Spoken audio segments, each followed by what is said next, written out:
We live in complicated and uncertain times. Our collective desire is to see a fair and representative global order. हमारी जो ministry of external affairs है, यहाँ पर पूरा का पूरा स्टेटमेंट आया और यहाँ पर साफ साफ बोला गया कि यूएस का जो एक्शन है भारत के ऊपर, it is unjustified, unreasonable and discriminatory. Bharat ने अमेरिका को एब्सोल्युटली नॉट कह दिया है और ये भी कहा जा रहा है कि पाकिस्तान को भारत से अपनी खारजा पॉलिसी को कुछ सीखना होगा। वाज़ेह लगता है कि इस मॉनसून बारिश के खत्म होने के बाद अगले 1.5 महीने में हम एक मर्तबा फिर खौफनाक तसादुम में जाएंगे भारत के साथ। अब की दफा वो ग्राउंड फोर्सेस लाएंगे, अब की दफा वो नेवल फोर्सेस लाएंगे, अब की दफा वो क्रूज मिसाइल्स और ड्रोन्स पे भरोसा करेंगे। भारतीय वज़ीर-ए-आज़म नरेंद्र मोदी ने एक बार फिर मुंह से आग उगल दी है। बोले अगर पाकिस्तान ने दोबारा कोई गलती की तो ब्रह्मोस से तबाह कर देंगे। इंडिया जो है that is all set for a drone war with Pakistan. India is all set for a drone war with Pakistan. Trump बाबू रात में सपने केवल मोदी के देखते हैं। मोदी जी जैसे ही आके हंसते हैं उनके सपने में ट्रंप के, तो वो उछलने लगता है। तो वेस्टर्न कंट्रीज का डबल स्टैंडर्ड है, जो हिपोक्रेसी है यूएस और यूरोपियन यूनियन की, उसको एक्सपोज किया। आज भी वेस्टर्न कंट्रीज, चाहे यूरोप हो चाहे अमेरिका हो, वो रशिया के साथ ट्रेड कर रहा है। तो इस टैरिफ के चलते 37% से 20% आने के चलते आप लोग गूगल करके देख लें, ढूंढ लें, ये मैं बिल्कुल ऑथेंटिक चीज बता रहा हूं कि बांग्लादेश ने पूरी सॉवरेनिटी अपनी दांव पर लगा दी है। साथी नमस्कार दोस्तों, कल भारत की मिनिस्ट्री ऑफ एक्सटर्नल अफेयर्स और हमारे home minister S Jaishankar sir ने ट्रंप चचा को और पूरे वेस्टर्न कंट्रीज़ को उनकी औकात दिखा दी।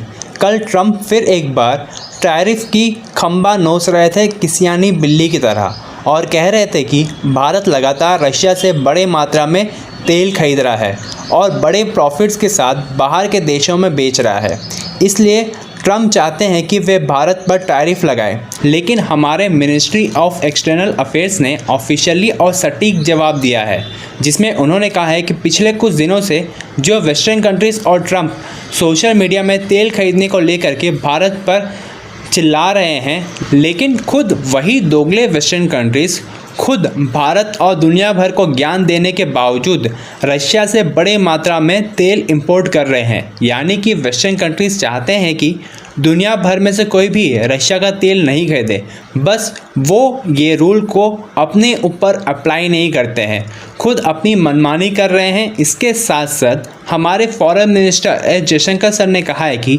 भारत किसी की भी डोमिनेंस में आकर अपने नेशनल इंटरेस्ट को छोड़ेगा नहीं।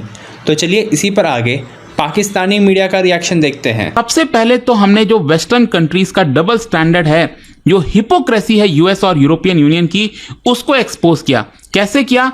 यहां पर बताया गया भारत के द्वारा कि कैसे वेस्टर्न कंट्रीज आज भी, ध्यान से समझिएगा दोस्तों, आज भी वेस्टर्न कंट्रीज, चाहे यूरोप हो चाहे अमेरिका हो, वो रशिया के साथ ट्रेड कर रहा है। इनफैक्ट मैं आपको दिखाता हूं, यहां पर यह बोला गया है भारत के द्वारा कि यूरोपियन यूनियन ने 2024 में बायलैटरल ट्रेड कितना किया है रशिया के साथ, आपको पता है? 67.5 बिलियन यूरो का गुड्स खरीदा है, मतलब ट्रेड हुआ है रशिया और यूरोपियन यूनियन के बीच में।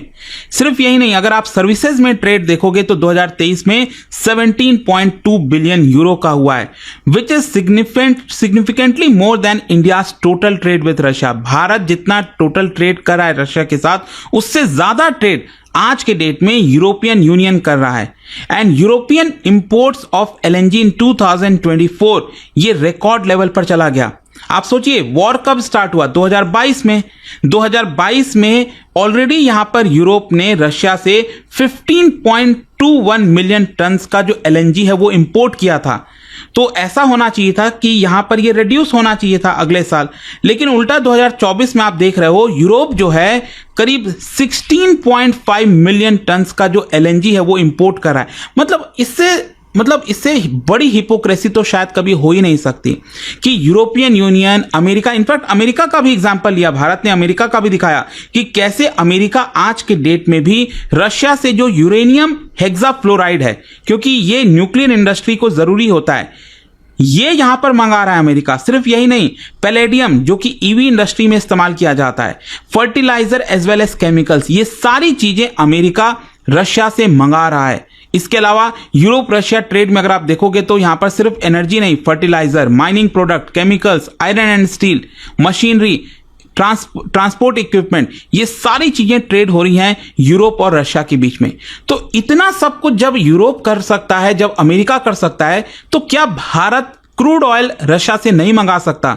क्या भारत ट्रेड नहीं कर सकता रशिया के साथ? ट्रंप बाबू आजकल रात में सपने केवल मोदी के देखते हैं और उनको मोदी को देख के पता नहीं क्या होता है, लेकिन उनको बड़े बुरे सपने आते हैं। जब मोदी जी जैसे ही आके हंसते हैं उनके सपने में ट्रंप के, तो वो उछलने लगता है और सवेरे उठते ही कुछ न कुछ फिर भारत के प्रति उल्टी सीधी बकवास करके और एक ट्वीट चालू कर देता है। जैसे कि आज, मतलब आज हमारा, लेकिन उसका जो कल था समझ लीजिए, यानी कि भारतीय समय के अनुसार मान लीजिए लगभग 9 बजे के आसपास एक और ट्रूथ सोशल पे एक और ट्वीट ठोक दिया। क्या? हाँ, कि भारत जो है वो, उसके एक दिन पहले कहा था कि भारत ने सुना है कि वो रशिया से लेना कम कर दिया है। फिर कहता है कि भाई वो ना केवल